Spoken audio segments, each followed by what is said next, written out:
নমস্কার নমস্কার, জয়গুরু জয়গুরু। এসে গেলাম হয়ে হয়ে করে। আজকে আছে ভাত, আলু বেগুন ভাতে। শীতের দিনে একটু সেদ্ধ ভাতটাতে খেতে ভালো লাগে বা ভালোবাসি বলে একটু প্রায় দিনই করতে বলি আর কি।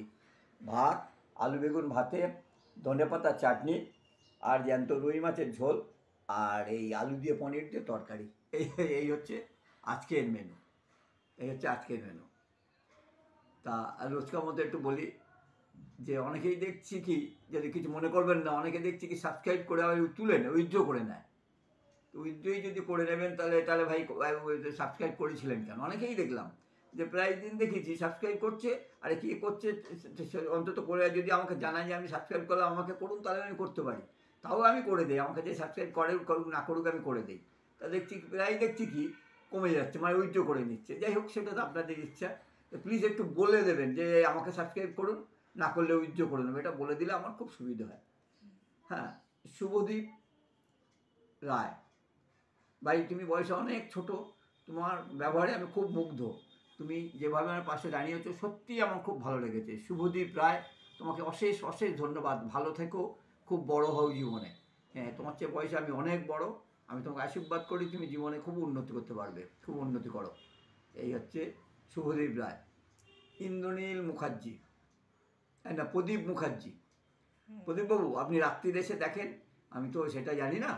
আপনি হাওড়া শালকিয়াতে থাকেন। তো ধন্যবাদ আপনাকে, অশেষ ধন্যবাদ আপনি আমার পাশে থাকার জন্য। রোজ রাত্রিরে এসে আমার ভিডিও দেখেন। এই বুড়ো মানুষটাকে যেভাবে আপনারা সাহায্য করছেন, তার জন্য আমি আপনার কাছে কৃতজ্ঞ বললে ছোটো করা হবে। আপনার কাছে আমি ঋণী হয়ে গেলাম। হ্যাঁ, এই হচ্ছে। হ্যাঁ, আর ইন্দ্রনীল প্রামাণিক বাবু, ইন্দ্রনীল বাবু, অশেষ ধন্যবাদ। আপনি আছেন সবসময়, প্রথম থেকেই আছেন, এখনও থাকবেন এটাই আশা করি। এই আপনাদের আশীর্বাদে বা আপনাদের সাহায্যেই তো আমি আছি। হ্যাঁ, যদিও আমি এখন যে জায়গায় যেতে হবে তার থেকে অনেক দূরে। আপনারা যদি প্রত্যেকে একটু করে সাহায্য করে দেন, আত্মীয় স্বজন বা বাড়ির যদি আরও কারো মোবাইল থেকে সবাই মিলে যদি একটু করে সাবস্ক্রাইব করে দেন, তাহলে আমি একটু করে এগোতে পারি। না তো সম্ভব না, অসম্ভব। হ্যাঁ, আমি যে সেই জায়গাটা দেখছেন, আপনারা সবই দেখতে পারেন কত হয়েছে না হয়েছে। সেই জায়গায় যেতে গেলে আপনাদের সাহায্য ছাড়া হবে না। প্লিজ, প্রদীপবাবুকেও বলছি, শুভদীপ রায়কেও বলছি, ইন্দ্রনীল মুখার্জি, আপনাদের প্রত্যেককেই বলছি, প্লিজ আপনারা একটু যদি আশেপাশে আপনাদের হয়ে আমার হয়ে একটু করে দেন বা বলে দেন, তাহলে খুব ভালো হয়। হ্যাঁ, তাহলে শুরু করলাম। আসলে তো রুই মাছে মাথায় মাছ থাকে না, মাছ আবার আস্ত ভাজার অসুবিধা ছিল, দু টুকরো দিয়েছে, এই দু টুকরো আমি খাবো না, একটাই খাবো আর কি। শীতকালে একটু আলু বেগুন বা যে কোনো ভাতে ভাতে খেতে খুব ভালো লাগে। মানে আমার ভালো লাগে, সবাই তো লাগতে পারে এমন কোনো কথা নেই। হ্যাঁ, তাই আমি বলি একটু আলু বেগুন টেগুন ভাতে রাতে দিলে ভালো লাগে।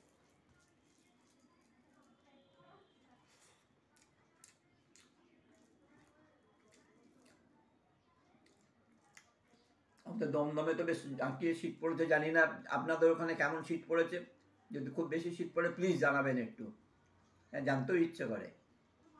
হ্যাঁ, আমি যদিও 30 তারিখে বুঝতে পারবো, কারণ 30 তারিখে বসিরহাটের বাড়িতে আমি যাবো, মানে আড়বেলের বাড়িতে আমি যাবো, বাড়িতে কালী পুজো আছে, ওই জন্য যাবো। তখন আমি শীতটা বুঝতে পারবো, কারণ ও তো 2:30-3টে অব্দি কালী পুজো হয়, বাড়ির কালী পুজো। তখন পুরো শীতটা রাত্রিবেলাটা বুঝতে পারবো। আর এখানে খুব একটা বোঝা যায় না, ঘরের থেকে না বেরোলে শীত বুঝতে পারি না। কালী পুজোটা দেখানোর চেষ্টা করবো। আর কালী পুজোটা যতটুকু পারবো আমি দেখাবার চেষ্টা করবো আর কি। আমাদের বাড়ির পুজো হয় বছরে একবার করে। এর মধ্যে দু বছর আগা বিগে গেছে, মায়ের শরীর খারাপ, প্লাস দাদা গত হয়েছে,